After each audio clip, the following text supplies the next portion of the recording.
Washington. Reuters A bipartisan push in the Senate to protect undocumented people who immigrated to the United States as children is gaining momentum as lawmakers try to wrap up negotiations, Republican Senator Jeff Flake said on Tuesday.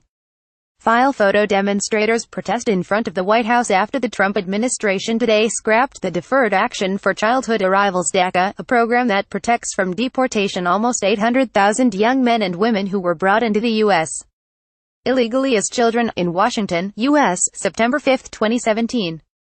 Reuters. Gavin Lamarck, Republican and Democratic senators said a deal would include measures to improve border security, something which Republicans have repeatedly stressed is a priority and which Democrats have said they would meet as part of a deal.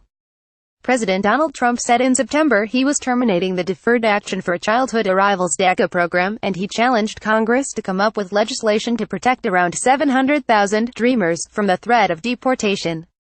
Trump's Democratic predecessor, President Barack Obama, created DACA by executive order.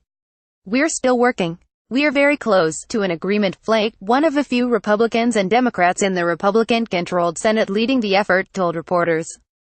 Senate Democratic leader Chuck Schumer, speaking on the Senate floor on Tuesday, said, "We are in the process of negotiating with Republicans to provide a significant investment in border security in exchange for DACA.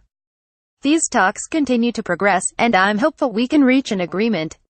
Trump said the current program will be terminated in March, but already some participants have seen their enrollments expire. Trump's tone toward Dreamers has varied. While he has vowed a great love for these youths, on Saturday he referred to them as criminal aliens. The president would have to sign off on legislation before it could become law. Democrats in Congress have been pushing to attach legislation restoring the immigration program to a must-pass spending bill either later this month or sometime next month.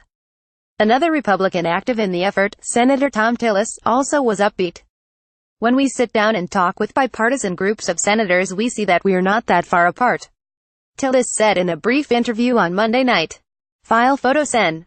Jeff Flake speaks with reporters on Capitol Hill in Washington, U.S., December 6, 2017.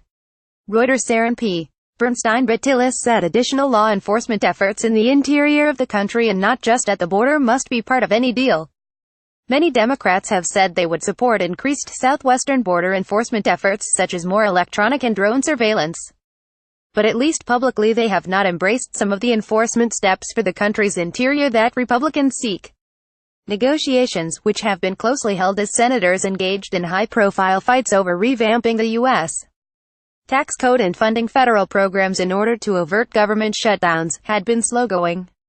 There have been differences over how many Dreamers would be covered by legislation, the length of temporary protections from deportation, and whether Dreamers would eventually qualify for permanent residence and citizenship. These decisions have been complicated by Republicans' immigration enforcement demands. Any deal negotiated by No. 2 Senate Democrat Dick Durbin, a lead negotiator for Democrats and who along with Republican Lindsey Graham introduced the Senate bill that is the focal point, and his fellow senators would still have to be sold to the Senate. Durbin has been pushing to help Dreamers for the past 16 years. Legislation would face an even tougher struggle in the House of Representatives, from a core of hardline opponents to granting amnesty to anyone who arrived illegally, even children brought by their parents. Immigration advocacy groups were heartened by a letter sent on December 5 by 34 House Republicans urging the passage of legislation by year's end. A broad coalition, including the U.S. business community and evangelicals, have joined forces to pass legislation. Neil Bradley, a senior vice president at the U.S. Chamber of Commerce, said failure would have a negative impact on the economy and our community, and that for the hundreds of thousands of Dreamers who have work authorizations under DACA it would literally rip them out of the workplace. Reporting by Richard Cowan, editing by Leslie Adler. Standards. The Thomson Reuters Trust Principles.